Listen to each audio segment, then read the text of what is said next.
महाराष्ट्राच्या भूगोलमधला प्राकृतिक रचनेच्या भागापैकी 3 भाग आहेत, कोकण, सह्याद्री आणि महाराष्ट्र पठार. यापैकी आता दुसरा भाग येतो सह्याद्री डोंगररांगा, सह्याद्री पर्वत म्हणा किंवा पश्चिम घाट डोंगररांगा म्हणू. ब्रिटिशांनी 1865ला या डोंगररांगेला पश्चिम घाट असं डोंगररांगेचं नाव दिलेले आणि पूर्व किनारपट्टीला समांतर असलेल्या डोंगररांगेला पूर्व घाट असं नाव ठेवलेले होतं. बघा, प्राचीन कालखंडापासून या डोंगररांगेला सह्याद्री नावानं ओळखलं जात असतं. सह्याद्रीवरती मेजॉरिटी प्रश्न असतात. ठीक आहे, मग आता प्रश्न कोणत्या कोणत्या मुद्द्याभोवती अगोदर ते समजून घेऊ. यामध्ये सह्याद्रीची निर्मिती आणि नाव, सह्याद्रीचा विस्तार, सह्याद्रीतली शिखरे, सह्याद्रीतील थंड हवेची ठिकाणे, घाट, उपरांगा, इतर डोंगररांगा आणि सह्याद्रीची वैशिष्ट्ये. हे असे 8 मुद्दे आहेत. बघा, या 8 मुद्द्याभोवतीच या ठिकाणी प्रश्न असतात. मग आता आपण एक एक मुद्दा समजून घेत चालू. सगळ्यात पहिल्यांदा अगोदर बेसिक गोष्टी आपण समजून घ्यायचे. बघा, हे बघा, हे सह्याद्रीच्या डोंगररांगा दक्षिण उत्तर दिशेने पसरलेले, सरळ नाही आहे, वेड्या वाकड्या पद्धतीनं पसरलेले आहेत ते. खास करून या ठिकाणी कोकणाच्या बाजूनं या ठिकाणी खनन कार्य मोठ्या प्रमाणात होतं आहे. बघा, त्यामुळं कोकणाच्या बाजूनं या ठिकाणी हा डोंगररांगा इकडं पश्चिम महाराष्ट्राकडे सरकताना दिसतोय. ठीक आहे, आता या डोंगररांगा सुरुवात कुठून होता? खऱ्या अर्थानं सुरुवात होती त्याची इथून सुरुवात होती. बघा असे. ठीक आहे, या ठिकाणी हा गुजरातमध्ये पट्टा येतो असतो. इथं नंदुरबारची तापी नदीचं खोर लागत असतं. बघा, ठीक आहे, इथं तापी नदीपासून सुरुवात होते किंवा इथं नवापूर नावाचा तालुका लागत असतो नंदुरबार जिल्ह्यातला. नवापूरपासून सुरुवात होते तर सर्वात दक्षिणेकडचं जे पार्ट येतो तो तिल्लारी नदीचा घाटाचा पट्टा येतो असतो. बघा, कोल्हापूर जिल्ह्याचा शेवटचा भाग आहे तिल्लारी. इथपर्यंत या डोंगररांगा महाराष्ट्राशी संबंध येते. ठीक आहे, उत्तरेकडं गुजरात लागतो, त्याच्यानंतर गोवा, नंतर कर्नाटक, नंतर केरळ आणि नंतर तामिळनाडू. अशा 6 ते 7 राज्यामध्ये या डोंगररांगा पसरलेल्या आहेत. बघा, ठीक आहे, महाराष्ट्र 1, गुजरात 2, गोवा 3, कर्नाटक 4, केरळ 5 आणि तामिळनाडू 6. या 6 राज्यामध्ये टोटल 1600 किलोमीटर लांबीच्या या डोंगररांगा आहेत. ठीक आहे, नंबर 2 दक्षिण उत्तर दिशेनं पसरलेल्या डोंगररांगा आहेत. ठीक आहे, आता या डोंगररांगेच्या निर्मितीचं कारण काय आता ते लक्षात घ्यायचे. आपल्याला माहिती आहे की या ठिकाणी पृथ्वीच्या पोटामध्ये आपण जसजसं जावं, ठीक आहे, तसतसं दर 32 मीटरला 1 डिग्रीना टेम्परेचर वाढत जात असतं. बघा, ठीक आहे, आणि याचाच परिणाम काय होतो? आतला घनभाग राहत नसतो. त्याचं कारणच हे की या ठिकाणी प्रचंड तापमानामुळं घनभाग जो आहे तो विरघळला जातो. पण हेही लक्षात घेतलं पाहिजे, जसं अंतर्गत भागात जावं तसं तापमान जसं वाढतं तसं दाबही वाढत असतो. त्यामुळं आतला घनभाग सगळा काही विरघळला जात नाही. दाब आणि तापमान सारख्याच प्रमाणात वाढत असेल तर आतला घनभाग तसंच राहतो. पण अंतर्गत भागामध्ये या ठिकाणी तापमानाचं अंतर्गत भागात वाढत चाललं आणि दाब जर वाढत नसेल तर अशा भागामध्ये घनभाग द्रवरूपात रूपांतरित होतो आणि अशा द्रव भागालाच म्हणायचं आपण या ठिकाणी लावारस. तर अशा पद्धतीनं प्रचंड तापमानामुळं अंतर्गत भागात लावारस तयार होतो आणि हा लावारस जसा मार्ग मिळेल तसा वरती येऊन फेकला जातो असतो. बघा, मग आता त्याला आपण ज्वालामुखी फाटणे म्हणत असतो, व्हॉल्कॅनोसिटी. ठीक आहे, तर अंतर्गत भागातला लावारस प्रचंड वेगानं बाहेर फेकले जाणे म्हणजे ज्वालामुखी फाटणे. आता वरती येताना लावारस 2 पद्धतीनं वरती येतो. म्हणजे अशा पद्धतीनं जमीन असेल तर असा लावारस वरती फवाऱ्याच्या रूपाने फेकला जात असेल तर याला म्हणायचं केंद्रित ज्वालामुखी. ठीक आहे, केंद्रित ज्वालामुखी जर फाटला गेला असेल तर समजून घ्यायचं दौलताबादच्या किल्ल्यासारखा असा गोलाकार पर्वत निर्माण होत असतो. बघा, अशा पर्वतरांग निर्माण होत नसतात, गोलाकार पर्वताची निर्मिती होत असते. ठीक आहे, आणि दुसरे लावारस वरती येण्याचा दुसरा प्रकार असतो की अशी लांबच्या लांब जमिनीला भेग पडते आणि यातून लावारस असा बाहेर पडत असतो. बघा, ठीक आहे, याला म्हणायचं भेगी ज्वालामुखी. तर अशा पद्धतीनं ज्वालामुखी बाहेर पडण्याचे 2 मार्ग आहे. मग आपल्याकडं सह्याद्रीची डोंगररांग लांबच्या लांब याचा अर्थ भेगी ज्वालामुखी. ठीक आहे, केंद्रित ज्वालामुखी आपल्याकडं फाटलेला नाही. मग भेगी ज्वालामुखीचं ते उत्तम उदाहरण आहे. त्याच्यानंतर बाहेर पडणारा जो लावारस आहे तो लावारस 2 प्रकारचा असतो. एक एकदम घट्ट असतो, एक एकदम पातळ असतो. बघा, ठीक आहे, घट्ट असेल तर समजून घ्यायचं तो ग्रेनाइट खडकापासून बनलेला आहे. पातळ असेल तर समजून घ्यायचं तो बेसॉल्ट खडकापासून बनलेला आहे. ठीक आहे, तर 2 प्रकारचा असतो. आता घट्ट असेल तर समजून घ्यायचे ॲसिडिक लावारस येतो. ठीक आहे, आणि पातळ असेल तर समजून घ्यायचे बेसिक प्रकारातला लावारस आहे. मग आपल्याकडे कुठला आलेला आहे तर आपल्याकडे बेसिक लावारस आलेला आहे. ग्रॅनाइट प्रकारचा लावारस आला असता किंवा या ठिकाणी ॲसिडिक प्रकारचा लावारस आला असता तर घट्ट आला असता आणि फक्त हिमालय आपलं सह्याद्री डोंगर रांगेच्या भोवतालच्याच पट्ट्या या ठिकाणी तयार झाला असता. पूर्वेकडचं पठार तयार झालं नसतं. पूर्वेकडचं पठार तयार झालं कारण पातळ लावारस आला आणि पाण्यासारखा तो जिकडं उतार भेटला तिकडं तो असा प्रसारित होत गेला आणि यातून मग जिथं बाहेर पडला तिथं सह्याद्रीच्या डोंगर रांगा निर्माण झाल्या आणि भोवतालच्या दोन्ही पट्ट्यामध्ये पठारी प्रदेश तयार झालेला आहे. तर अशा पद्धतीनं सह्याद्रीच्या निर्मितीचं प्रमुख कारण आहे 1600 किलोमीटर लांबीची दक्षिण उत्तर दिशेनं भेगा पडलेल्या होत्या आणि या भेगेतून बाहेर पडलेला लावारस दोन्ही बाजूला प्रसारित व्हायचा असं. त्यामुळे साहजिकच जिथं बाहेर पडला तिथं थोडी लावारसाचं संचयन जास्त झालं आणि भोवतालच्या पट्ट्यात पठारी प्रदेश तयार झाला. मग इकडे पठार होतं, इकडे पठार होतं, पण पश्चिमेकडचं पठार हे 3 कोटी वर्षापूर्वी खाली खचत गेलं आणि यातून किनारपट्टीचा मैदानी प्रदेश तयार झालेला आहे बघा. ठीक आहे. तर आता या ठिकाणी सह्याद्री डोंगररांगा आणि पूर्वेकडचा पठारी भाग तसा तसाच आहे. मग सह्याद्री डोंगररांगा फारशा काही उंचीच्या नाही. या सह्याद्री डोंगररांगा आपण 1600 किलोमीटर लांबीच्या डोंगररांगेचा जर विचार केलाच म्हणजे अशा पद्धतीनं या डोंगररांगा आहे असा जर विचार केला आपण तर नेहमी लक्षात ठेवायचे याचे 3 भाग पाडले जातात. इथं तापी नदीच्या खोऱ्यापासून ते मलप्रभा नदीच्या खोऱ्यापर्यंत. ठीक आहे. मलप्रभा नदीच्या खोऱ्यापासून तर पालघाट आणि पालघाटपासून ते कन्याकुमारी असे 3 भाग या ठिकाणी पाडले जातात बघा. वरच्या भागाला म्हणायचं उत्तर सह्याद्री. ठीक आहे. हा महाराष्ट्राशी संबंधित येतो असतो. कर्नाटकमधल्या सह्याद्रीला म्हणायचं मध्य सह्याद्री. ठीक आहे. आणि दक्षिणेकडच्या सह्याद्रीला म्हणायचं दक्षिण सह्याद्री. हा तामिळनाडूमध्ये येत असतो बघा. उत्तर सह्याद्री 650 किलोमीटर लांबीचा येत असतो. मध्य सह्याद्रीसुद्धा 650 किलोमीटर लांबीचा आहे आणि दक्षिणेकडचा सह्याद्री 300 किलोमीटर लांबीचा आहे. 650 650 1300 हे 300 1600 अशी 1600 किलोमीटर येते.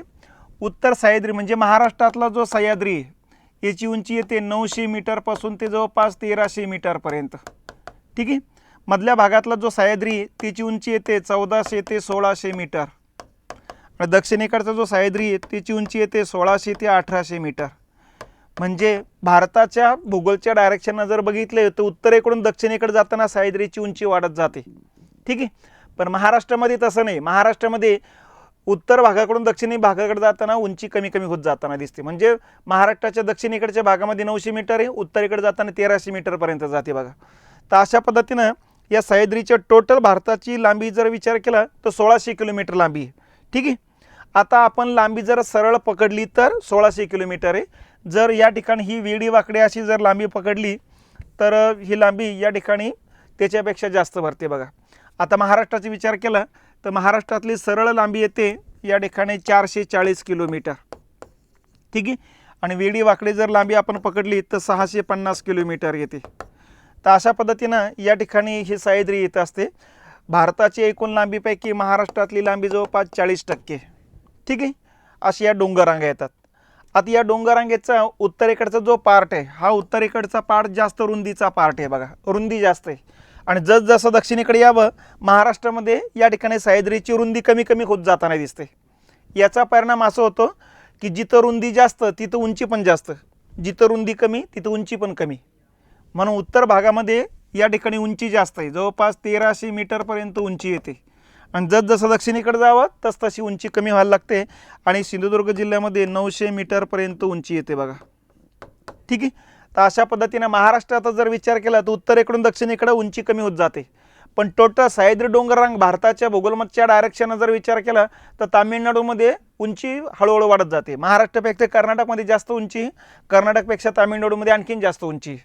तर अशा पद्धतीनं भारतावरती प्रश्न आहे की महाराष्ट्राच्या सह्याद्रीवर प्रश्न आहे हे बघूनच उत्तर आपल्याला देता येईल. ठीक आहे. मग अशा पद्धतीनं उंची लक्षात आलं. Minimum 900 maximum 1300. उत्तर भागात जास्त उंची आहे, दक्षिण भागात कमी उंची आहे. ठीक आहे. रुंदी बघितलेलं आहे. उत्तर भागामध्ये रुंदी जास्त आहे महाराष्ट्रामध्ये, दक्षिणेकडे यावं तशी रुंदी कमी होत जाते. ठीक आहे. त्याच्यानंतर या सह्याद्रीचा पश्चिमेकडचा जो उतार आहे तो तीव्र उतार आहे आणि पूर्वेकडचा जो उतार आहे मंद आहे. त्याचं कारण आहे कोकणाचा भाग खाली खचत खचत खचत गेलेला आहे, त्यामुळे पलीकडचा भाग एकदम तीव्र बनलेला आहे बघा. म्हणजे थोडक्यात या पद्धतीनं लक्षात घ्यायचं. आता या ठिकाणी आपण जर बघितलं असा इकडं आपल्याला माहिती आहे समुद्र आहे. इकडं समुद्रानंतर या ठिकाणी कोकण लागतो आणि इकडं सह्याद्री डोंगररांगा लागतात, अशा उंचच उंच दिसतात या डोंगररांगा. आणि इकडं असा पठाराचा भाग लागतो बघा. ठीक आहे, म्हणजे या भागातून सह्याद्री जर बघितलं तर खूप कमी उंचीचे आहे, 200-300 मीटर उंचीचे आहेत बघा. पण या भागातून जर बघितलं तर ते जवळपास 1200 ते 1300 मीटर उंचीचे येतात. म्हणजे सह्याद्रीचा पश्चिमेकडचा उतार जो आहे हा तीव्र उताराचा येतो असतो आणि पूर्वेकडचा जो उतार आहे हा मंद उतार आहे. ठीक आहे, तर ह्या बेसिक गोष्टी या ठिकाणी लक्षात घेतल्या पाहिजेत. ठीक आहे, आता सह्याद्री डोंगररांगेचं या ठिकाणी बाकीचं वैशिष्ट्य काय ते वैशिष्ट्य लक्षात घ्यायचे. सह्याद्री डोंगररांगेमध्ये या ठिकाणी आपल्याला माहिती लावा भेगी लावारसातून बाहेर पडलेला, या ठिकाणी भेगी ज्वालामुखीतून बाहेर पडलेला लावारसापासून तयार झालेला आहे. आणि हा लावारस एकदा दोनदा नव्हे 40 वेळेस बाहेर पडलेला आहे. म्हणजे 40 स्तर या ठिकाणी दिसतील आणि हे 40 स्तर महाबळेश्वर आणि आंबोली या 2 ठिकाणी दिसतील. तर अशा पद्धतीनं बेसॉल्ट खडकापासून बनलेला हा सह्याद्री डोंगररांगेत असते. जगात सर्वात प्राचीन जैवविविधता असलेले 8 प्रदेश आहेत. यापैकी भारतातला एकमेव प्राचीन जैवविविधता कुठं असेल तर सह्याद्रीमध्ये. म्हणून सह्याद्रीचा समावेश युनेस्कोच्या वारसा हक्काच्या यादीमध्ये नैसर्गिक प्रदेश म्हणून करण्यात आलेला आहे. आणि सह्याद्रीतल्या 38 स्थळांचा समावेश करण्यात आलेला आहे. या 38 स्थळांपैकी महाराष्ट्रातले 4 स्थळे, कोल्हापूर जिल्ह्यातलं राधानगरी अभयारण्य, सांगली जिल्ह्यातलं चांदोलीचा भाग फुलपाखरांसाठीचा प्रसिद्ध असलेला, सातारा जिल्ह्यामध्ये कास पुष्प पठार आणि कोयना अभयारण्य 4 जुलै 2012ला यांचा समावेश युनेस्कोच्या वारसा हक्काची यादीत करण्यात आलेले आहे. त्याचबरोबर भारतात जैवविविधता सर्वाधिक जैवविविधता असलेले जे काही प्रदेश आहे त्यापैकी हा एक मोठा प्रदेश येतो असतो बघा. लक्षात, तर सर्वाधिक जैवविविधता असला पट्टा पण सर्वाधिक प्राचीन जैवविविधता असलेला पट्टा पण सह्याद्रीच्या डोंगररांगा येत असतात. हे डोंगररांगेचं महत्त्वाचं वैशिष्ट्य आहे. त्याचबरोबर महाराष्ट्राचा प्रमुख जलविभाजक असलेला प्रदेश म्हणून सह्याद्री डोंगररांगा ओळखल्या जात असतात. आणि महाराष्ट्रातून उगम पावणाऱ्या बऱ्यापैकी नद्या सह्याद्रीतच उगम पावतात. कोकणातल्या उगम पावणाऱ्या नद्या सह्याद्रीत उगम पावतात, पठारावरून वाहणाऱ्या नद्या सुद्धा सह्याद्रीत उगम पावतात. म्हणून याला महाराष्ट्राचा जलविभाजक असंही म्हटलं जात असतं. मग आता ज्या पद्धतीनं दक्षिण उत्तर दिशेनं या ठिकाणी या डोंगररांगा निर्माण झालेले, त्याच पद्धतीनं या डोंगररांगेला समांतर सुद्धा काही उपरांगा निर्माण झालेल्या आहेत बघा. मग आता या उपरांगा कुठल्या कुठल्या त्याही लक्षात घ्यायच्या. या उपरांगा जे आहे पूर्व पश्चिम दिशेनं आहे. या उपरांगेलाच म्हणायचं सह्याद्रीची उपरांगा. मग आता सह्याद्रीची उपरांगा पहिली कुठे आहे अगोदर ते लक्षात घ्या. या ठिकाणी बघा, हा येतो नाशिक जिल्ह्याचा पार्ट. ठीक आहे, याला म्हणायचं सातमाळा. आणि इथं मध्ये गॅप पडतो आणि इथूनच डोंगररांगा अशा पुढे जातात. याला म्हणायचं अजिंठ्याच्या डोंगररांगा.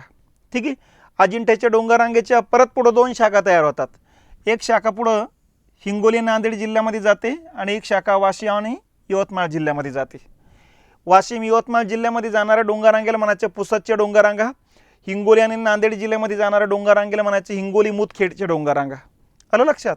आणि यातल्या काही डोंगररांगा इकडं असे येतात परभणी आणि नांदेड जिल्ह्यामध्ये, यांना म्हणायचं निर्मल डोंगररांगा. तर थोडक्यात या सातमाळा अजिंठा डोंगररांग्याचाच भाग आहे. ठीक आहे, त्याच्यानंतर दक्षिणेकडे जर बघितलं आपण तर अशा पद्धतीनं या ठिकाणी डोंगररांगा जातात नगर जिल्ह्यामध्ये, यांना म्हणायचं हरिश्चंद्राच्या डोंगररांगा. आणि असेच या डोंगररांगा पुढे जातात बीड, उस्मानाबाद आणि लातूर जिल्ह्यामध्ये, यांना बालाघाटच्या डोंगररांगा म्हणायच्या. ठीक आहे, आणि याच पद्धतीनं इथं जर बघितलं आपण तर या ठिकाणी अशा डोंगररांगा आहे, यांना म्हणायचं महादेवाच्या डोंगररांगा. तर या उपरांगा ज्या आहेत या सह्याद्रीच्या उपरांगा आहेत. आणि या उपरांगा या ठिकाणी पूर्व पश्चिम दिशेनं पसरलेले आहेत बघा. मग नाशिक जिल्ह्यातल्या या डोंगररांगेला नाव आहे सातमाळा. ठीक आहे, इथं औरंगाबाद बुलढाणा जिल्ह्यामध्ये या डोंगररांगेला म्हणायचं अजिंठा. सातमाळा अजिंठा मध्ये गॅप आहे, इकडे जाणारा मार्ग तयार होतो इथं. त्याच्यानंतर इथं नगर जिल्ह्यातल्या डोंगररांगेचं नाव आहे हरिश्चंद्र. आणि पुढं उस्मानाबाद बीड जिल्ह्यामध्ये यांनाच म्हणायचं बालाघाट. तर थोडक्यात हरिश्चंद्र बालाघाटच्या डोंगररांगा. आणि सातारा सांगली जिल्ह्यामध्ये या डोंगररांगेला म्हणायचं शंभू महादेवाच्या डोंगररांगा. तर अशा पद्धतीनं उत्तरेकडून दक्षिणेकडे जाताना या डोंगररांगेचा उपरांगेंचा हा क्रम लक्षात ठेवायचा. कधी उत्तरेकडे जाताना कधी दक्षिणेकडे जाताना या उपरांगा लक्षात घ्यायच्या. या उपरांगेमुळे नदी खोरं एकमेकांपासून अलग होते बघा. सातमाळा अजिंठा डोंगररांगेच्या पलीकडं आणि इकडं जर बघितलं आपण तर इथं आपल्याला माहिती आहे सातपुडा डोंगररांगा आहे. याचा सह्याद्रीचा काही संबंध नाही, ह्या स्वतंत्र डोंगररांगा आहेत या. ठीक आहे, या अशा गेलेल्या आहेत बघा, इकडं अशा पसरलेल्या आहेत. तर या सातपुडा डोंगररांगा आहे आणि सातपुडा आणि सातमाळा यांच्या दरम्यान तापी नदीचे खोरे. सातमाळा अजिंठा आणि हरिश्चंद्र बालाघाट यांच्या दरम्यान या ठिकाणी गोदावरी नदीचं खोरे, हरिश्चंद्र बालाघाट आणि महादेवाच्या डोंगररांगा यांच्या दरम्यान भीमा नदीचे खोरे आणि शंभू महादेवाच्या डोंगररांगेच्या दक्षिणेकडचा पार्ट म्हणजेच कृष्णा नदीचे खोरे. तर अशा पद्धतीनं पठारावरचे नदी खोरे एकमेकांना बसून अलग करण्याचं काम या डोंगररांगा करत असतात बघा. तर यांना म्हणायचं सह्याद्रीची उपरांगा. उपरांगा तीनच आहेत या, मग सातमाळा अजिंठा, हरिश्चंद्र बालाघाट आणि महादेवाच्या किंवा शंभू महादेवाच्या डोंगररांगा म्हणत असतो आपण. ठीक आहे. मग आता या डोंगररांगा, ज्या काही डोंगररांगा आहेत दक्षिण उत्तर दिशेनं पसरलेल्या आहेत, या डोंगररांगेचं वैशिष्ट्य काय, म्हणजे सह्याद्री डोंगररांगेचं वैशिष्ट्य काय. मग आता सह्याद्रीचं वैशिष्ट्य आपल्याला समजून घ्यायचं बघा.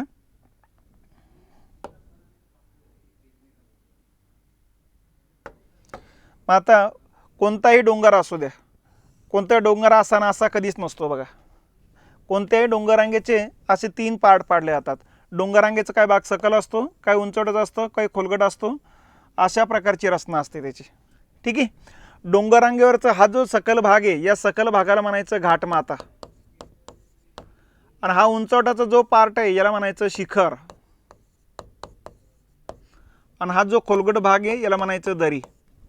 जगातले कोणतेही डोंगर घ्या, या डोंगररांगेचे असे 3 पार्ट पाडले जातात बस, घाटमाथा, शिखर आणि दरी. आपल्याला माहिती आहे सह्याद्रीची सरासरी उंची जी आहे ती 900 मीटरपासून ते 1200-1300 मीटरपर्यंत आहे. म्हणजे थोडक्यात ही उंची घाटमाथ्याची, एकदम शिखराची पण नाही आहे आणि दरीची पण नाही आहे. ठीक आहे. म्हणजे सरासरी उंचीपेक्षा शिखराची उंची जास्त असणार आहे आणि सरासरी उंचीपेक्षा दरीची उंची कमी असणार आहे. हा साधा सरळ फॉर्मॅट लक्षात ठेवा. त्याच्यानंतर उत्तर भागातले जे शिखर आहे याची उंची जास्त असणार आहे, दक्षिणेकडचे जे भागातले शिखर आहे त्याची उंची कमी असणार आहे.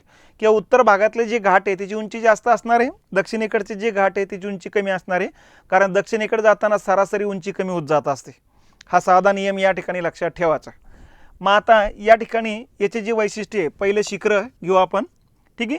नंतर मग घाटमाथा भाग घ्यायचा आणि नंतर मग दरीचा भाग घ्यायचा. मग आता शिखरामध्ये जर बघितले तर सर्वाधिक उंचीचे शिखर कुठले आहेत, तर 1 नंबरला येतं नगर जिल्ह्यामध्ये कळसुबाई.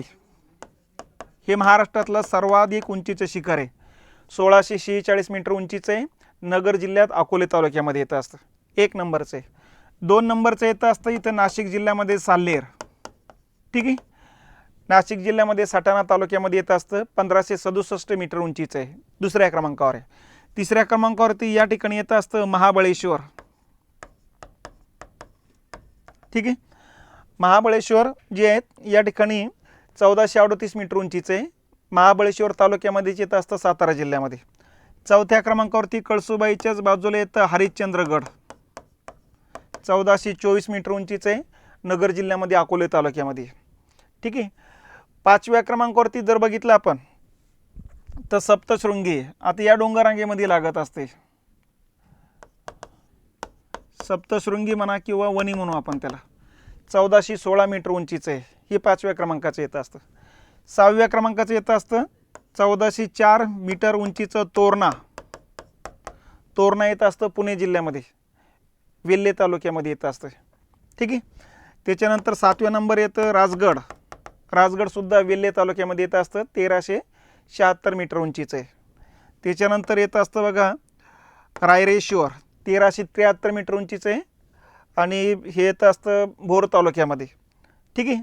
त्याच्यानंतर मग या ठिकाणी इथलं जे आहे अकराणी येतं असतं, 1325 मीटर उंचीचं आहे, नंदुरबार जिल्ह्यामध्ये अकराणी तालुक्यामध्ये येतं असतं. आणि त्याच्यानंतर मग त्र्यंबकेश्वर आहे 1304 मीटर उंचीचं. तर ह्या पद्धतीनं या ठिकाणची या घटना लक्षात घेतल्या पाहिजे आपण. तर पहिले 5-6 क्रमांकाचे जे काही शिखर आहेत ते लक्षात ठेवायचे. नंबर 1ला कळसुबाई आहे, नंबर 2ला साल्हेर आहे, नंबर 3ला महाबळेश्वर आहे, नंबर 4ला हरिश्चंद्रगड आहे, नंबर 5ला सप्तशृंगी आहे, नंबर 6ला तोरणा आहे, नंबर 7ला राजगड, नंबर 8ला रायरेश्वर, नंबर 9ला अकराणी आहे, नंबर 10ला या ठिकाणी आपलं इगतपुरीचं आपलं त्र्यंबकेश्वर येतं असतं. तर या पद्धतीनं या ठिकाणचा हा क्रम लक्षात घ्यायचा. तर हे काही शिखरं या ठिकाणी लक्षात घ्या. त्याच्यानंतर या ठिकाणी जो काही घाटमाथाचा एरिया आहे, हा घाटमाथाची एरिया लक्षात ठेवा. घाटमाथा म्हणजे उंचावरचा सकल भाग. या सकल भागामध्ये या ठिकाणी थंड हवेची ठिकाणं असतात बघा. आपल्याला माहिती आहे याची उंची 900 ते 1200-1300 मीटरपर्यंत आहे घाटमाथ्याची. आणि समुद्र पातळीपासून तुम्ही जसं उंच जाल तसं 160 मीटरला 1 डिग्रीनं टेम्परेचर घटतं. त्यामुळे 1200 ते 1300 मीटर उंचीवरती खालच्या भागापेक्षा 10-15 डिग्रीनं टेम्परेचर कमी असतं. त्यामुळे थंड हवेची ठिकाणं डोंगराळ भागातच असतात बघा. मग डोंगराळ भागातले थंड हवेची ठिकाणं कुठली कुठली आहेत या ठिकाणी अगोदर इकडचे लक्षात घेऊ आपण. सह्याद्रीमधले जी कुठली येतात.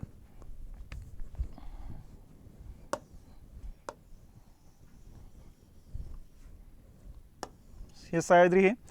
इथं किनारा या ठिकाणी पश्चिम महाराष्ट्रातल्या अगोदर कुठली येतात ते लक्षात घेऊ. नंबर 1ला येतं इगतपुरी, नाशिक जिल्ह्यामध्ये आहे. ठीक आहे. नंबर 2ला येतं असतं कळसुबाई, नगर जिल्ह्यामध्ये. त्यालाच लागून येतं हरिश्चंद्रगड, नगर जिल्ह्यामध्ये. त्याच्यानंतर येतं असतं भीमाशंकर, पुणे जिल्ह्यामध्ये येतं आहे.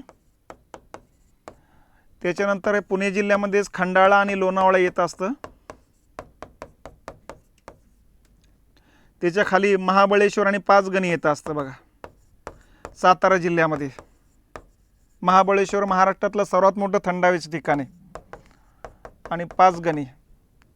आणि खाली कोल्हापूर जिल्ह्यामध्ये पन्हाळा येतं असतं. ठीक आहे. तर पश्चिम महाराष्ट्रातले जे काही थंड हवेचे ठिकाण आहे सह्याद्रीतला, असा हा क्रम दक्षिणेकडे जातानाचा क्रम लक्षात ठेवा. कोकणामध्ये सह्याद्रीमध्ये जे काही येतात थंड हवेची ठिकाणे त्यांची नावं लक्षात ठेवा. जव्हार पालघर जिल्ह्यामध्ये येत असतं. बी येत असतं माळशेज घाट, माळशेज घाट येत असतं ठाणे जिल्ह्यामध्ये. सी माथेरान, माथेरान येतं रायगड जिल्ह्यामध्ये. ठीक आहे. तर या पद्धतीनं उत्तरेकडून दक्षिणेकडे जाताना हा क्रम लक्षात घेताना शेवटचं येतं असतं आंबोली, आंबोली येतं असतं सिंधुदुर्ग जिल्ह्यामध्ये. तर अशा पद्धतीनं उत्तरेकडून दक्षिणेकडे जाताना कोकणातले सुद्धा सह्याद्रीमधले थंड हवेची ठिकाणं आणि पश्चिम महाराष्ट्रातले सह्याद्रीतले थंड हवेची ठिकाणं आणि दक्षिणेकडे जातानाचा क्रम या हिशोबानं लक्षात ठेवा. याच्या व्यतिरिक्त सह्याद्रीच्या व्यतिरिक्त इथं सातपुडा डोंगररांगेमध्ये तोरणमाळ आहे. ठीक आहे, नंदुरबार जिल्ह्यामध्ये. आणि इथं सातपुडा डोंगररांगेमध्ये अमरावती जिल्ह्यामध्ये चिखलदरा आहे. ही थंड हवेची ठिकाणं लक्षात घ्यायची.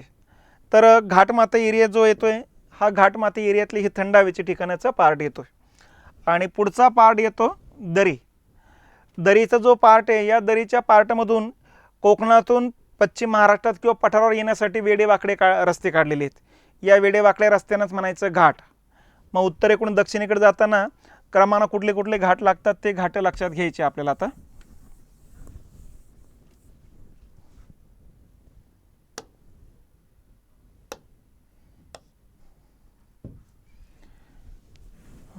या ठिकाणी आपण आत्ताच बघितलेलं आहे. इथं सातमाळा, अजिंठा, हरिश्चंद्र, बालाघाट आणि महादेवाच्या डोंगररांगा आहे.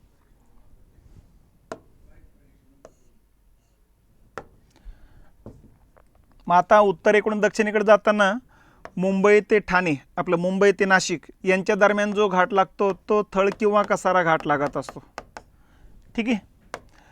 घाटांची संख्या 80-90 आहे, पण यापैकी 11-12 घाट जे आहे क्रमानं उत्तरेकडे किंवा दक्षिणेकडे जाताना लक्षात घ्यायचे. हे 10-11 घाटाभोवतीच या ठिकाणी मेजॉरिटी प्रश्न असतात बघा. नवीन घाट एखाद्या वेळेस विचारला जातो. तर थळ किंवा कसारा घाट कोणत्या 2 शहरादरम्यान असेल तर मुंबई ते नाशिक. त्याच्यानंतर ठाणेवरून इकडे नगरला जाताना माळशेज घाट लागत असतो. हा दुसऱ्या क्रमांकाचा घाट आहे दक्षिणेकडे जाताना. त्याच्यानंतर मुंबईवरून पुण्याला येताना बोर किंवा खंडाळा घाट लागत असतो. ठीक आहे. त्याच्यानंतर पुणे जिल्ह्यातला इथं भोर तालुका आहे. भोरवरून इकडे रायगडला जाण्यासाठी वरंदा घाट लागत असतो. इथं पुण्यावरून साताऱ्याला जाताना खंबाटकी घाट लागत असतो.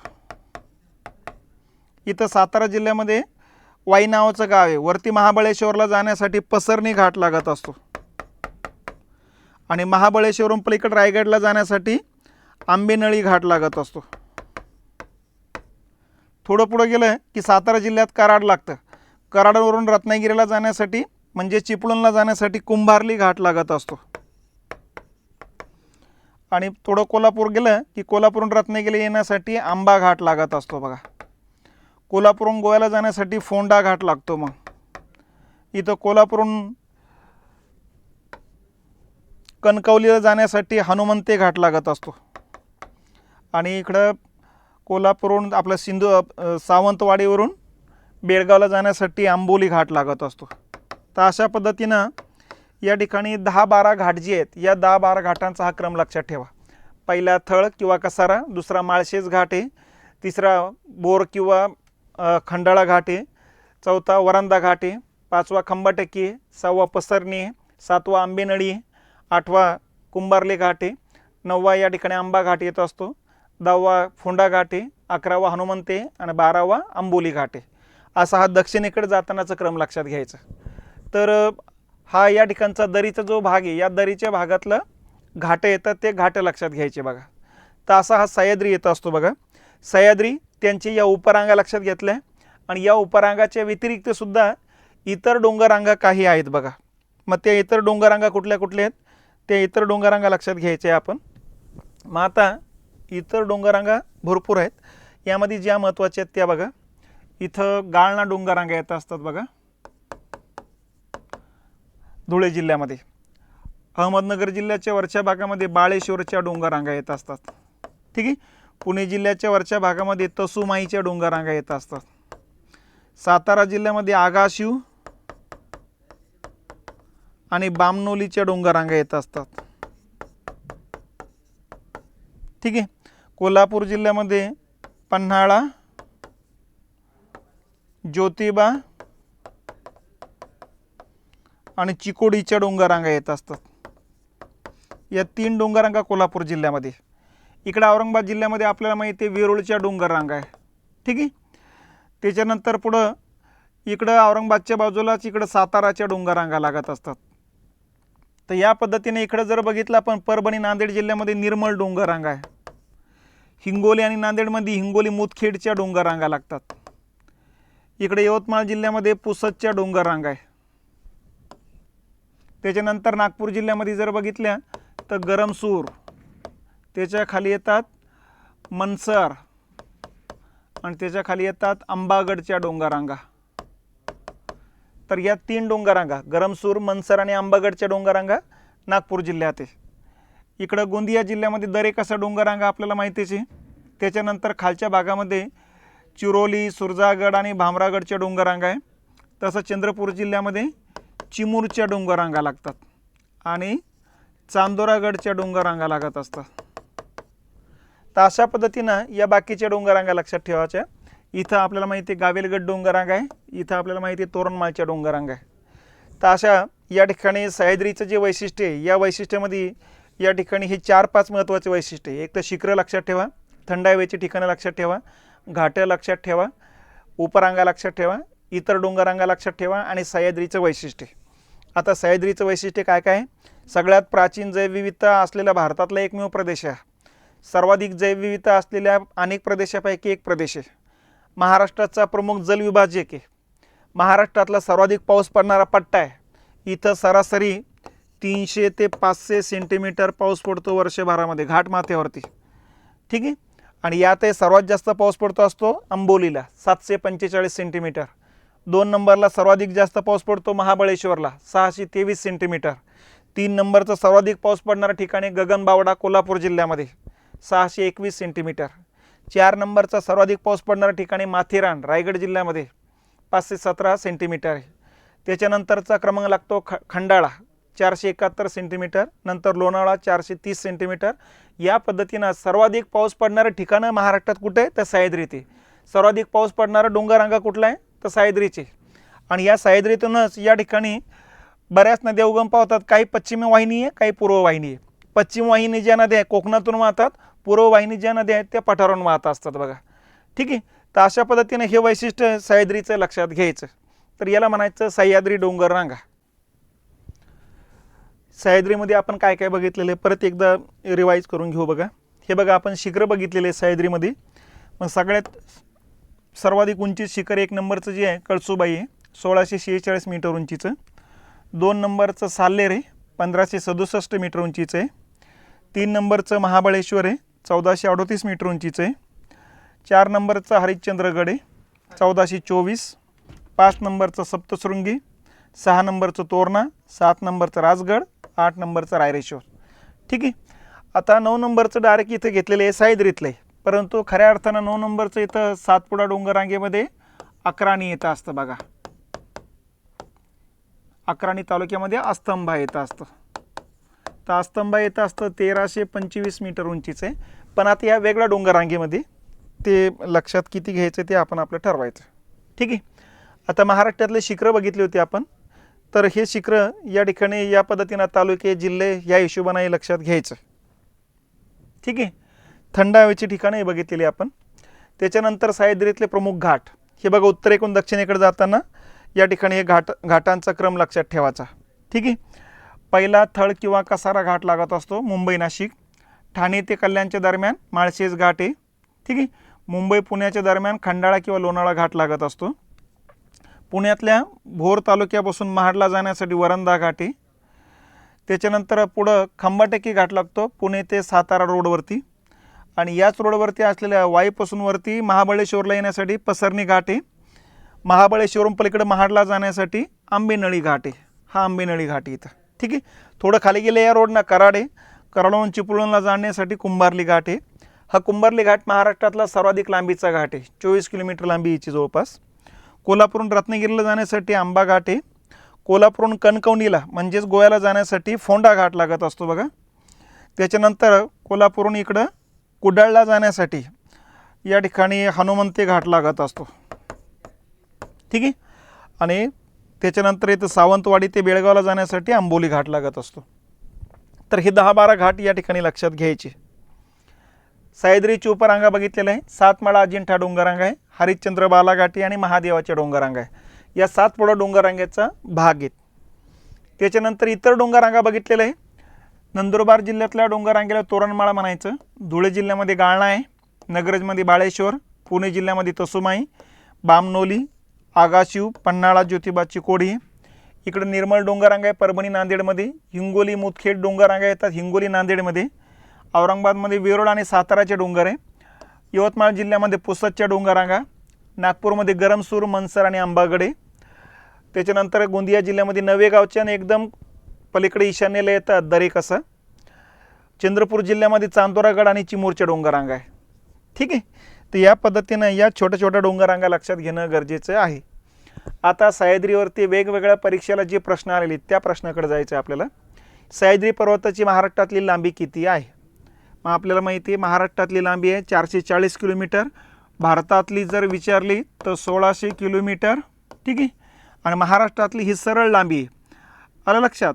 वेडी वाकडी जर लांबी घेतली तर ही लांबी येत असते 650 किलोमीटर. असं लक्षात ठेवा. ही लांबी कुठून सुरुवात होते? नवापूर तालुक्यापासून ते तिल्लारी घाटापर्यंत. अस्तंभा शिखर महाराष्ट्रातल्या कोणत्या जिल्ह्यात आहे? तर हे येतं नंदुरबार जिल्ह्यामध्ये. तालुका विचारलं तर अक्राणी. उंची विचारली तर 1325 मीटर. ठीक आहे. महाराष्ट्राची उत्तरेला टिंबटिंब पर्वतरांगा आणि त्याच्या पूर्वेला टिंबटिंब टेकडे आहेत. तर उत्तरेला सातपुडा डोंगररांगा आहेत बघा. या सातपुडा डोंगररांगा आणि त्याच्या पूर्वेकडे सातपुडा डोंगररांगेला अमरावती जिल्ह्यामध्ये म्हणायचं गाविलगडच्या टेकड्या. ठीक आहे. नंदुरबार जिल्ह्यामध्ये तोरणमाळच्या डोंगररांगा असंही म्हणतो आपण त्यालाच. मालवण, वेंगुर्ला आणि गोव्याकडे जाण्यासाठी हा घाट अत्यंत उपयुक्त आहे. फोंडा आणि आंबोली घाट महत्त्वाचा आहे. हे बाकीचे घाट इथं बसत नाही. फक्त हे त्याचं उत्तर येतं. महाराष्ट्राचा प्रमुख जलविभाजक खालीलपैकी कोणता प्रदेश आहे? 2018चा प्रश्न आहे. तर महाराष्ट्राचा विचारलेला असल्यामुळे सह्याद्री. ठीक आहे. तर या पद्धतीने इथे लक्षात ठेवा. तामिळनाडूचं विचारलं असतं तर निलगिरी. त्याच्यानंतर राजस्थानचं विचारलं असतं अरवली. तर या पद्धतीने इथे लक्षात घ्यायचं. महाराष्ट्र आणि मध्य प्रदेश विचारलं असतं तर सातपुडा आहे. उत्तरेकडून दक्षिणेकडे खालीलपैकी पर्वतरांगांचा कोणता क्रम बरोबर आहे? उत्तरेकडून दक्षिणेकडे. मग उत्तरेकडे सातपुडा आहे. त्याच्या दक्षिणेकडे सातमाळा येतात. त्याच्या दक्षिणेकडे हरिश्चंद्र आणि नंतर महादेवाच्या डोंगररांगा. हा पर्याय बरोबर आहे. सातपुडा नंदुरबार अमरावती जिल्ह्यामध्ये, सातमाळा या ठिकाणी नाशिक जिल्ह्यामध्ये, हरिश्चंद्रगड या ठिकाणी नगर जिल्ह्यामध्ये आणि शंभू महादेवाच्या डोंगररांगा सातारा आणि सांगली जिल्ह्यामध्ये. कोल्हापूर आणि कुडाळ यांच्यामध्ये हनुमंते घाट आहे. हा ठीक आहे. आंबेनळी घाट कुठं आला? मग आंबेनळी घाट येत असतो महाबळेश्वर ते महाडच्या दरम्यान. ठीक आहे. आंबोली घाट येत असतो सावंतवाडी ते बेळगावच्या दरम्यान आहे. आणि आंबा घाट आपल्याला माहिती आहे कोल्हापूर रत्नागिरी दरम्यान आहे. तर असं हे बाकीचे भाग लक्षात ठेवा. नंतर महाराष्ट्रातील खालील घाटांचा दक्षिणेकडून उत्तरेकडचा क्रम सांगितला. आता दक्षिणेकडून उत्तरेकडे जाताना या ठिकाणी बघा दक्षिणेकडचा आता हा तर येणार नाही. ठीक आहे, हा घाट लागतो. फोंडा दक्षिणेकडे एकदम गोव्याला जाण्यासाठी, त्याच्यावरती रत्नागिरीला जाण्यासाठी आंबा घाट आहे. ठीक आहे, चिपळूणला जाण्यासाठी कुंभारली आहे आणि पलीकडं मुंबईला जाण्यासाठी बोरघाट लागत असतो. 2 नंबर उत्तर बरोबर येते याचं. महाराष्ट्र राज्याचा उत्तरेकडे सातपुडा पर्वत रांगेतील टिंबटिंब हे सर्वात उंच शिखर आहे. अस्तंबा 1325 मीटर उंचीचं येते.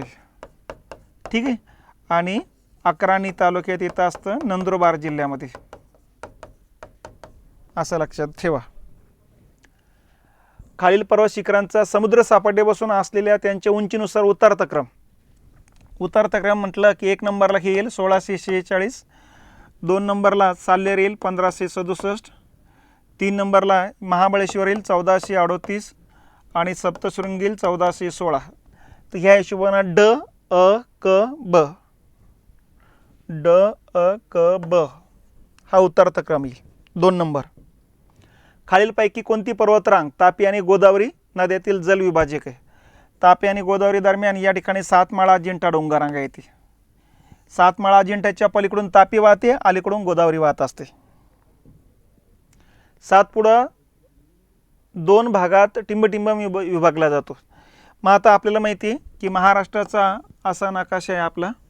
ठीक आहे, इथं सातपुडा आहे बघा, इथं गॅप आहे, इथं सातपुडा आहे आणखी. ठीक आहे, तर इथं जो गॅप आहे इथं बुर्रामपूरला जाण्यासाठीचा मार्ग आहे. तर याला बुर्रामपूर गॅप म्हणतो आपण, बुर्रामपूर फट म्हणतो बघा. इथं बहानपूर झालं इथे. ठीक आहे, महाराष्ट्रातील महत्त्वाच्या शिखरांची यादी दिली आहे. खालीलपैकी कोणता क्रम चढता क्रम आहे? चढता क्रम म्हटलं की सर्वात शेवटी 1 नंबरला येईल. म्हणजे या 2 पैकी उत्तर हे 2 पर्याय कटलेत बघा. याच्यामध्ये पण हा पर्याय कटतो कारण त्र्यंबकेश्वर 2 नंबरला नाही, साल्हेर आहे. हा 2 नंबरचं उत्तर बरोबर येते. तोरणमाळ हे थंड हवेचे ठिकाण खालीलपैकी कोणत्या जिल्ह्यात आहे? आता तोरणमाळ इथं नंदुरबार जिल्ह्यामध्ये. ठीक आहे, अक्राणी तालुक्यामध्ये येतं असते.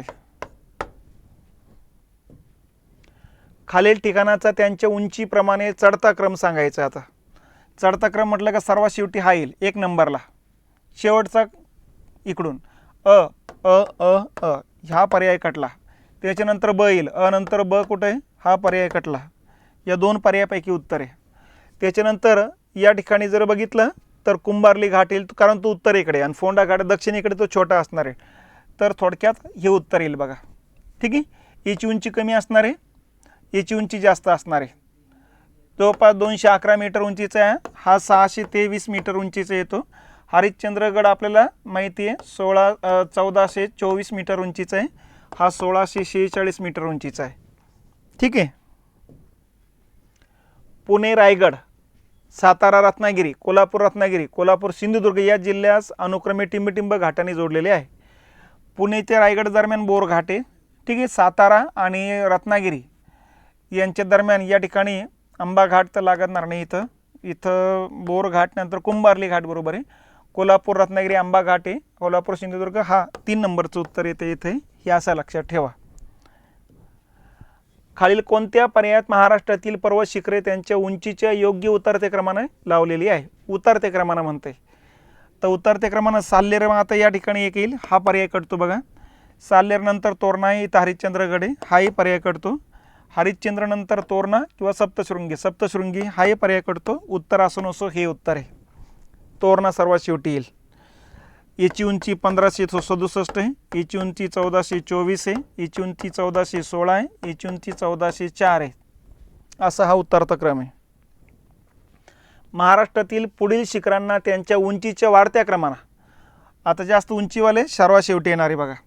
मग आता या ठिकाणी जर बघितलं तर हे 2 पर्याय कटते. हरिश्चंद्रगड येईल, त्याच्या अगोदर तोरणा दिलेले आहे. ठीक आहे, त्याच्या अगोदर राजगड आणि त्र्यंबकेश्वर हे 3 नंबरचं उत्तर येते याचं.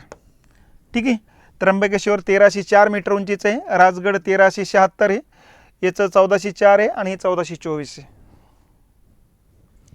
सह्याद्रीमधील विविध शिखरे गिरीस्थाने दिली आहेत, त्यांना त्यांच्या उंचीनुसार उतरते क्रमानं मांडायला सांगितलं आहे.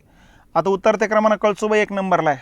ठीक आहे, कळसुबाईनंतर या ठिकाणी महाबळेश्वर 2 नंबरला. हे 2 पर्याय कटतात. मग या 2 पर्यायामध्ये मग तारामती आणि भीमाशंकर किंवा भीमाशंकर आणि तारामती. हे तारामती म्हणजे जास्त उंचीचं आहे, तर 3 नंबरचं उत्तर येतं बघा. नंतर भीमाशंकर येतं असतं. मग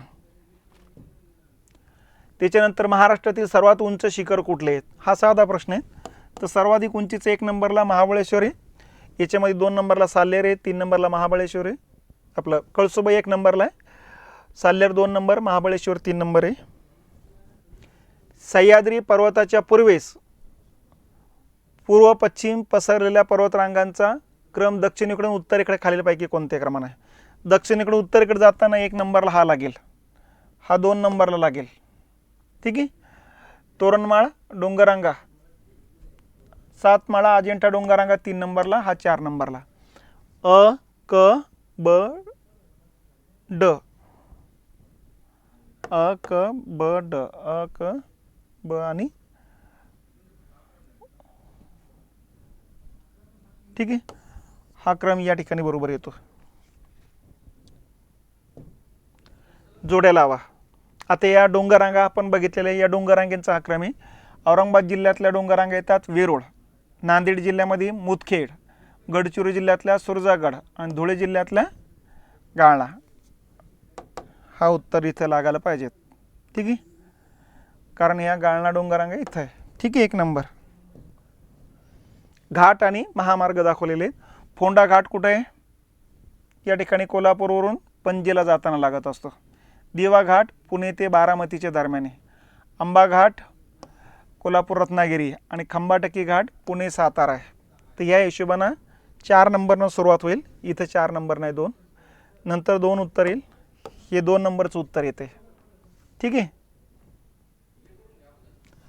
शिखरांचं उंचीनुसार अचूक उतरतं क्रम. मग कळसुबाई 1 नंबरला आहे, त्यामुळे हा पर्याय कटतो. 2 नंबरला साल्हेर पाहिजेत, त्यामुळे दोन्ही पर्याय काढतात. उत्तर 1 नंबर आहे. बाकीचे पर्याय नंतर बघितले तरी चालतात. अस्तंबाई उंच शिखर महाराष्ट्रातील कोणत्या पर्वतरांगेत आहे. सातपुडा डोंगररांगेत आहे, 1325 मीटर उंचीचं आहे. अक्राणी तालुक्यामध्ये येतं असतं, नंदुरबार जिल्ह्यामध्ये येतं असतं. ठीक आहे. कोल्हापूर जिल्ह्यातील ज्योतिबा डोंगर टिंबटिंब नावानं ओळखले जातात. मग आता ज्योतिबा डोंगररांगेलाच वाडी रत्नागिरी डोंगररांगा म्हणतात आणि केदारशिवरची टेकडे असंही म्हणतात. हे 2 उत्तर यायला पाहिजेत, अ आणि ड. आता इथं अ आणि ड दिसत नाही, हे टाईप करताना गडबड झाली असणार आहे. हे अ आणि ड असं उत्तर येईल ते. महाराष्ट्राच्या पश्चिमेस उत्तर दक्षिण दिशेने कोणता पर्वत पसरलेला आहे. मग आता कुठला पर्वत आहे आपला, सह्याद्री आहे. दक्षिण उत्तर दिशेने पसरलेला सह्याद्रीचे डोंगररांगा आहे. महाराष्ट्रातील दुसरे सर्वात उंच शिखर कुठले आहेत. दुसऱ्या क्रमांकाचे विचारलेले, हे पहिल्या क्रमांकाचे. ठीक आहे. हे 1567 मीटर उंचीचं आहे. दरेकसा टेकड्या महाराष्ट्राच्या कोणत्या जिल्ह्यात आहे. मग आता या येतात ईशान्येकडच्या डोंगररांगा आहे, गोंदिया जिल्ह्यामध्ये येत असतात. महाराष्ट्रातील घाटांचा क्रम उत्तरेकडून दक्षिणेकडं. मग आता दक्षिणेकडे जाताना थळघाट, ओके, कुंभारली, नंतर आंबा, नंतर आंबोली. हा 1 नंबरच बरोबर आहे. ठीक आहे, कारण हा मुंबई ते नाशिकच्या दरम्यान आहे, हा कराड चिपळूणच्या दरम्यान आहे, हा कोल्हापूर रत्नागिरीच्या दरम्यान आहे आणि हा आंबोली सावंतवाडी ते बेळगावच्या दरम्यान आहे. महाराष्ट्राच्या उत्तर सीमेवरती कोणती पर्वतरांग आहे. मग सातपुडा पर्वतरांग आहे उत्तर सीमेवरती. महाराष्ट्राच्या पश्चिमेला अरबी सागराला समांतर म्हटलं की सह्याद्री, उत्तरेला म्हटलं की सातपुडा डोंगररांगा. भामरागड टेकड्या कुठल्या जिल्ह्यामध्ये आहेत. मग भामरागड असू द्या, सुरजागड असू द्या, चिरोली असू द्या, या गडचिरोली जिल्ह्यातल्या आहेत. औरंगाबाद जिल्ह्यामध्ये वेरूळ आणि साताराच्या डोंगररांगा आहे. चंद्रपूर जिल्ह्यामध्ये चांदोरागड आणि चिमूरच्या डोंगररांगा आहे आणि नंदुरबार जिल्ह्यामध्ये तोरणमाळच्या डोंगररांगा आहे. जोड्या लावा. PSI मेनचा प्रश्न आहे. थंड हवेची ठिकाणे आहेत बघा. सातारा जिल्ह्यातलं थंड हवेचे ठिकाणे महाबळेश्वर, रायगड जिल्ह्यातलं आहे माथेरान, सिंधुदुर्ग जिल्ह्यामध्ये आंबोली आणि अमरावती जिल्ह्यामध्ये चिखलदरा. 4, 1, 2, 3 हे 3 नंबरचं उत्तर येते. ठीक आहे. हां, एक्साइज PSI मेनचा प्रश्न आता. घाट दिलेले आहे आणि रस्ता दिलेला आहे. थळघाट मुंबई नाशिकच्या दरम्यान आहे. आता मुंबई नाशिक आहे का, आहे, इथं लावून टाका. बोरघाट मुंबई पुण्याच्या दरम्यान आहे. हा, ठीक आहे. माळशेज घाट कल्याण ते या ठिकाणी नगरच्या दरम्यान येते, मुंबई कल्याण ओतूर, ओके. आणि आंबोली घाट या ठिकाणी वेंगुर्ला निपाणी म्हणजेच बेळगावकडे जाताना याचं भाग लागतो असतो बघा. म्हणजे 4 त्याच्यानंतर लागतं 3, 4 3 इथंचे 4 3 1 नंबरचं उत्तर येत असतं. परत जोड्या लावा. घाटाच्या माळशेज घाट मुंबई ते ठाण्याच्या दरम्यान किंवा ठाणे ते नगरच्या दरम्यान आहे. आंबोली घाट या ठिकाणी आपल्याला माहिती आहे की सावंतवाडी ते बेळगावच्या दरम्यान आहे. हनुमंते घाट कोल्हापूर कुडाळ, खंबाटकी घाट पुणे सातारा. म्हणजे काय उत्तर येईल, पहिलं 3 नंतर 2 नंतर 1, 3 2 1 4, हे 4 नंबरचं उत्तर येते याचं. परत घाटाचं हा प्रश्न 17चा आहे. फोंडा घाट. मग आता फोंडा घाट आपल्याला माहिती आहे कोल्हापूर पणजीच्या दरम्यान आहे. याच्यावरूनच उत्तर येतं बघा. 2 नंबर, 2 कुठं आहे, इथे एकच 2 नंबरचा पर्याय, याच्यावरूनच उत्तर येऊन जाते बघा. ठीक आहे. मग नंतर बाकीचे बरोबरच असणार आहे. खंबाटकी घाट, ठीक आहे, आंबोली घाट आणि माळशेज घाट, याच पद्धतीने उत्तर येतील. ती काही काही जोड्यांचं उत्तर पहिल्या किंवा दुसऱ्या याच्यातूनच येऊन जाते. शिखर आणि उंची दाखवलेली आहेत बघा. आपल्याला जी माहिती आहे त्याच्या आधारे चालायचं. मग राजगड या ठिकाणी आपल्याला माहिती आहे 1373 आहे, ठीक आहे. त्र्यंबकेश्वर 1304 आहे. तोरणा 1414 आहे. हिचा अर्थ आहे शिंगी 1293, ठीक आहे. 1 2 3 4 3 नंबरचं उत्तर येतं याचं. घाटमार्ग आणि परत जोड्या. आंबेनळी घाट तर महाबळेश्वर ते महाडच्या दरम्यान आहे. 4 वरून आहे का, चला हे उत्तर निघून जाते. हनुमंते कोल्हापूर ते कुडाळच्या दरम्यान आहे, कुठे आहे, ही इथं आहे 3 नंबर. माळशेज ठाणे ते नगरच्या दरम्यान आहे, ही इथं. खंबाटकी पुणे सातारा आहे. त्यांच्या डोंगररांगा आणि जिल्हे टाकलेले आहेत बघा. चिकोडी कोल्हापूर जिल्ह्यामध्ये येतात, ठीक आहे. मडोशी सातारा जिल्ह्यामध्ये येतात. तोरणमाळ नंदुरबार जिल्ह्यामध्ये, हस्ती जळगाव जिल्ह्यामध्ये. असा पर्याय कुठला आहे, 4 न सुरुवात होणारा हा आहे. एकच पर्याय, त्यामुळे तेच उत्तर आहे त्याचं. खालील ठिकाणाच्या त्यांच्या उंचीनुसार उतारता क्रम लावा सांगितलंय. आता उंचीनुसार जर बघितलं तर 1 नंबरला हे येतं 1646 मीटर उंचीचं आहे. हे 1567 मीटर उंचीचं लागतं. हे 1424 मीटर उंचीचं आहे. कुंभारली आपल्याला माहिती आहे 611 मीटर उंचीचं लागते, ठीक आहे. एवढ्यावरूनच या ठिकाणी क्रम लक्षात घेता येऊ शकतो. क ड अ, क ड अ ब आणि ई, हा असा क्रम येईल. अस्तंबा शिखर संदर्भात खालील कोणता पर्याय बरोबर आहे. अस्तंबा शिखर हे एकतर अक्राणी तालुक्यात येत असतं नंदुरबार जिल्ह्यामध्ये, ठीक आहे. तर हा पहिला पर्याय या ठिकाणी लागू होतो, बाकीचे लागू होत नाही. तोरणमाळ हे थंड हवेचे ठिकाण खालीलपैकी कोणत्या जिल्ह्यात आहे. तोरणमाळ आता हे नंदुरबार जिल्ह्यामध्ये येतं, अक्राणी तालुक्यामध्ये येतं असतं, खानदेशमध्ये येतं, सातपुडा डोंगररांगेत येते. तर असे हे प्रश्न या ठिकाणी सह्याद्रीवरती आलेले आहेत. तर हे इतके प्रश्न जेवढे आहेत तेवढे मेन प्रश्न आपण या ठिकाणी बघितलेले. आता नंतर घ्यायचं महाराष्ट्राचे पठार.